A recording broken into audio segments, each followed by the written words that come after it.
Good morning, Kenyans. I'm Joseph Manyora. I would like to take this opportunity to thank Professor Herman Manyora, my former lecturer at the University of Nairobi, for giving Kenyans and beyond the opportunity to say what they feel about the political scene in Kenya. Now, straight to the point. My reason for Raila to win is very simple. The Raila we see today is not the Raila we've seen before. He looks more presidential, more calm, more composed compared to the past years. And the mode of operation he has adopted, or the strategy he has put place, well structured on how to capture. I'm basing my point on argument on MT.KENYA because that is the deciding voting block. So Raila has gone to MT.KENYA through the regional or county executive, that is the governors or leaders at least. So before you penetrate into the mountain, you must seek people who have some good influence to the mountain. So Raila has gone to the mountain. He knew that he could not go to mountain without these people. So already convinced the billionaires, the professionals, and some leaders that is the best. And they bought the idea of Raila being the best for them. So now they are going to the Raila. Remember, it is very difficult to sell Ruto in Nyanza. But it is even more difficult to sell Raila in Central compared to selling even Ruto in Nyanza. It's very difficult to sell Raila in Central Province or the MT.KENYA region. And that is why Raila is now going there, indirect. Because remember, voting in Kenya is not a matter of going and talking to the people direct. You can go and pull the crowd. I have gone there on his own. Pulled some crowds, some sizable crowds. But there is nothing in that crowd. And that is what Ruto is going to do. Ruto is trying to be man enough to outsmart Uhuru Kenyatta in his own backyard. It can't just work. At least not for Kenyans. No, not for Kenyans or for Kenyan politics. No, it can't work. So that is why I see Raila is likely to get some, because Raila needs only 30%, not maybe at most 40. Mimi nataka niwapatie ukweli wa mambo. Kwa sababu mimi nimetoka kwa mlima kule kwa Wakikuyu kule. Sisi kwa miaka mingi hatujapatia baba kura. Wacha tuseme ukweli. Hata mimi mwenyewe sijawahi mpatia kura yangu. Lakini niko hapa kuambia kwamba mambo imebadilika. Mambo kule kwa mlima imebadilika. Hata mimi nasimama hapa mbele yenu kuambia kwamba tarehe 9 mwezi wa 8 mwaka ujao, mimi na watu wetu kwa mlima tutaingia kule kwa debe, tuweke kura zetu kwa baba awe rais wa 5 wa jamhuri yetu ya Kenya. Hiyo yote baba tulikuwa tunasema juu yako ni uongo. Na tunaomba Mwenyezi Mungu atusamehe. Tumezunguka na baba, tulianza na yeye kule na Nyuki, tukaja kwangu na Rumoro, tukaenda pahali panaitwa Chaka, tukaenda Karatina, tukaenda Sagana, tukaenda pahali panaitwa Keno, tukaenda pahali panaitwa Weteithie, tukamalizia pahali panaitwa Githurai 45. Ile umati wa watu wa Kikuyu tuliona wakiwa wanasema tumekubali kwamba the fifth ni baba, hatujawahi ona watu kama hao. Weekend iliyopita tukaenda kule Naivasha, tukaenda Nyahururu, tukaenda mpaka Nakuru. Wale watu ambao tulipata wa Kikuyu na watu wa Mlima Kenya ambao walisema ni baba, hata mimi nikasema bas, ule wakati tulikuwa tunagojea ndio huu. Safari hii tutaenda pamoja.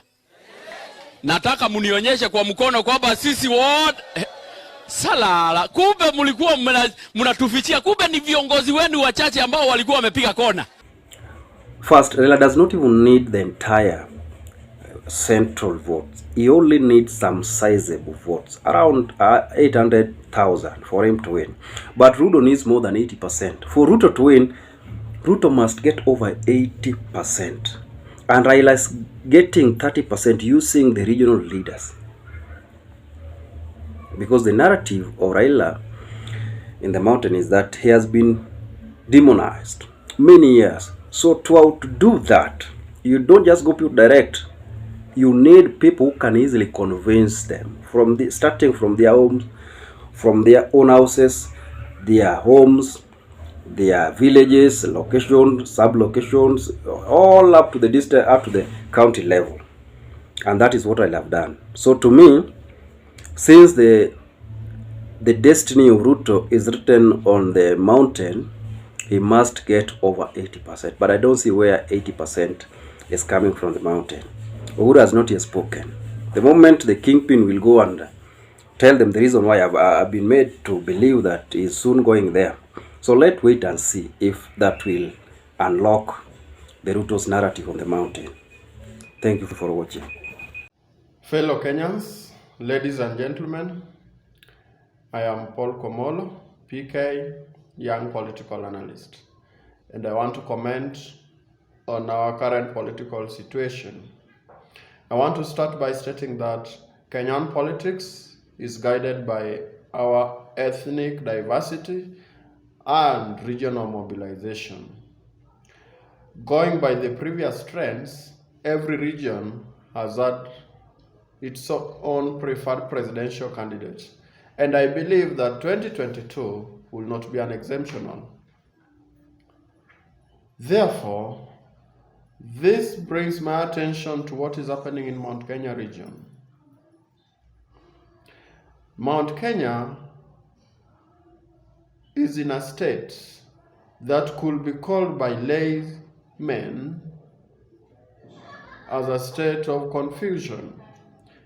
But the other groups of people would call it a state of zugzag, a catch-22 situation where you have two choices which may not be appealing either, but you have to choose anyway. This is the same state that the United States of America found itself in when it was presented with Hillary Clinton and Donald Trump. Mount Kenya has a de facto presidential candidate in the name of William Samoei Ruto. The same Mount Kenya region has a de jure presidential candidate in the name of Raila Amolo Odinga. Ruto is the de facto candidate because he has the numbers. He is appealing to the common mwananchi. Call it Mama Mboga. Call it mtu wa boda boda. He is quite appealing to them. On the other hand, Uhuru, Mount Kenya Foundation, and the other group are convinced that Raila is the man, and therefore they believe that they should join hands and support Raila Amolo Odinga. This leaves us with a question of, fine, let's wait and see what will happen. Anyway, we are here, we are not going anywhere, we are not transiting, and it is just a question of time. Is it going to be a Kiambaa case, or will it be a repeat of the BBI? There are only two possibilities. In the Kiambaa by-election, Uhuru spoke to his people in Swahili and English, but that never gave him good results.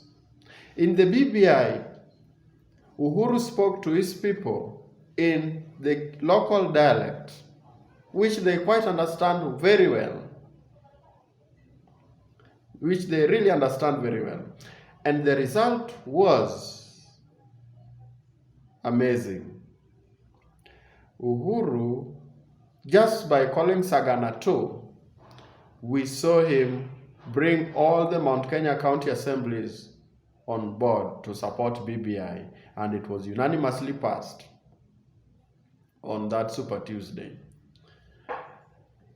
If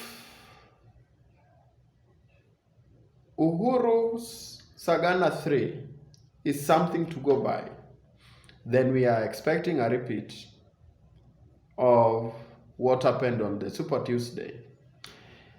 If the people choose to listen to Ruto as they did in the Kiambaa election, then Ruto will sweep Mount Kenya region. In either way, we just here to wait and see. Lastly, I want to state that anytime a young man applies for a job, or a young lady for that matter, you are always asked to attach a CV, a curriculum vitae. In the curriculum vitae, there are those who are your preferred referees, those who can confirm that you can do the job. The referees can either confirm that you can do the job by giving nice comments about you. Then chances are very high you will get the job. On the other hand, the referees can choose to say all the shenanigans about you.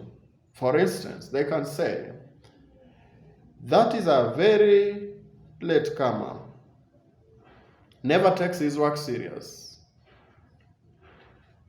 can't complete assignment in time. If you must employ next to a police station, and please employ at your own risk. Then, even if you are the employer, you sit back and ask yourself, wait, do we have the right candidate? And therefore, a referee can spoil for you an opportunity. I'm referring to President Kenyatta as the referee to William Ruto, because he is his current boss and is seeking a new appointment. We, as the citizens of the Republic of Kenya, are the employers now. We have heard what the referee has said about the candidate, William Ruto. If we listen to what the referee is telling us, then Ruto will not survive. If we block our ears to what the referee is telling us, Ruto may survive. But the case for 2022 is sealed. And I'm very hopeful that one day, even if it is 2032, Ruto will make it. Thank you so much, and let's subscribe to support this channel. I am PK, Young Political Analyst.